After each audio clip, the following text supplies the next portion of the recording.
ఆడిషన్స్కి వెళ్తూ ఉంటావా డిఫరెంట్ మూవీస్కి, ఆర్ ఎల్స్ డైరెక్ట్గా నీకు షూటింగ్ కాల్స్ వస్తుంటాయి? అది డిపెండ్స్, అప్పుడప్పుడు డైరెక్ట్ పిలుస్తారు కానీ most of the times auditions ఉంటాయి. సో అలా ఆడిషన్స్కి వెళ్ళి మిస్ అయిపోయిన క్యారెక్టర్స్ ఏమైనా ఉన్నాయా?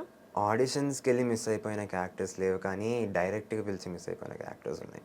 మన మెన్షన్ సో ఇది మ్యాజిక్లో యాక్ట్ చేస్తున్నా కదా, while I was acting in Magic, అప్పుడు షూట్ మధ్యలో they call me for Devara. Actually దేవరాలో ఒక మంచి రోల్ ఉంది, ఒక కొన్ని డేస్ షూట్ ఉంటుంది, మీరు రాగలుగుతారా అని పిలిచారు.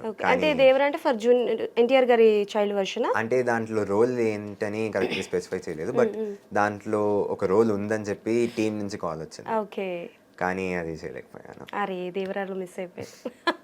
బట్ ఇట్స్ ఓకే, దేవరా వల్ల కలికి వచ్చింది. Very positive minded.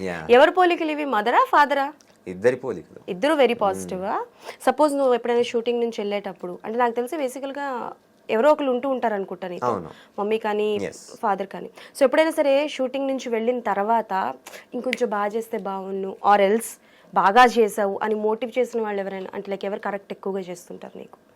నాకొచ్చి నాన్న he points out the negatives which I did.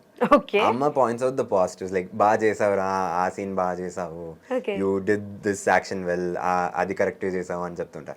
నాన్న పాయింట్స్ అవుట్ లైక్ నువ్వు ఇక్కడ కొంచెం స్లిప్ అయ్యావు, అక్కడ లైట్ స్టార్ట్ అయ్యావు, అట్లా నాన్న చూసుకొని he helps me improve. And my mom keeps supporting me and helps me stay positive all the time. Okay, your uh mom's kid or papa's kid? Mom's kid. నాకు అర్థమైంది phone చేసి మాట్లాడినప్పుడే. So ఇప్పటి వరకు నీకు రెమ్యునరేషన్స్ అన్నీ వచ్చి ఉంటాయి కదా, సో అది నువ్వు చూసుకుంటావా మమ్మీ అనా? అంటే నేను మైనర్ కదా, సో నాకు బ్యాంక్ అకౌంట్ లేదు, దాని గురించి అంత ఐడియా లేదు. ఓకే, ఏదైనా సరే నాన్న చూసుకుంటారు యాక్చువల్లీ, డాడీ. సో నీకు ఒకవేళ అవకాశం వస్తే, నీకు ఊహ తెలిసి నీ బ్యాంక్ అకౌంట్ వచ్చి నీకు ఫస్ట్ రెమ్యునరేషన్ వస్తే మీ పేరెంట్స్కి ఏం గిఫ్ట్ ఇస్తావు నువ్వు? What you want to gift them?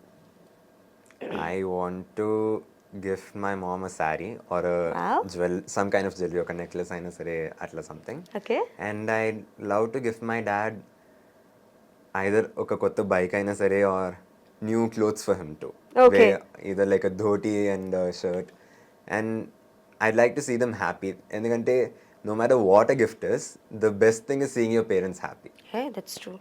నాకు ఒక 15 ఏళ్ల కుర్రోడితో మాట్లాడినట్లయితే తెలుసా, వెరీ మెచ్యూర్డ్ పర్సన్తో మాట్లాడుతున్నట్టుంది. యూఆర్ వెరీ మెచ్యూర్డ్ అబ్బా, నిజంగా. I heard this a lot. చాలా మంది ఏం చెప్తారంటే చిన్న పిల్లోడ్లో ఎవడో ఒక ఓల్డ్ మ్యాన్ ఇరుక్కున్నట్టున్నావు. అయ్యో, నేను ఓల్డ్ మ్యాన్ అని అనలే కానీ మెచ్యూర్డ్ గా మాట్లాడుతున్నావు, చాలా పద్ధతిగా, చాలా బాగా మాట్లాడుతున్నావు. సో అంటే లైక్ ఎలాగో ప్రభాస్ గారు అంటే చాలా ఇష్టం అంటున్నావు కాబట్టి, ఈ షూటింగ్ పీరియడ్ లో ఎప్పుడైనా లైవ్లీ కలిసావా, ఆయన్ని చూసావా? షూటింగ్ పీరియడ్ లో కలవలేదు యాక్చువల్లీ, ఎందుకంటే ఇది ప్రభాస్ గారు చిన్నప్పుడు అంటే ఆ రోజు ప్రభాస్ గారికి హాలిడే ఇచ్చేసారు.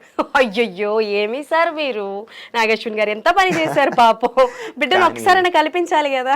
కానీ లక్కీలీ ఏంటంటే as I told you, I'm a huge fan of the film కల్కి 289880. సో దానివల్ల I manage to get tickets for the Bujji launch event.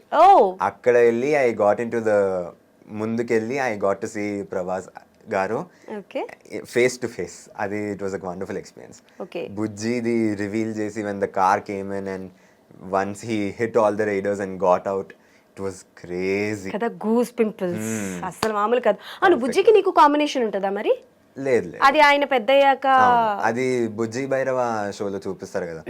Bhairava actually meets Bujji only after he పెద్ద అయిన తర్వాత. ఆహా, చిన్నప్పుడే బుజ్జిని కలిసి ఉంటే బాగుండేది కదా, మాకు మరింత కంటెంట్ వచ్చేది.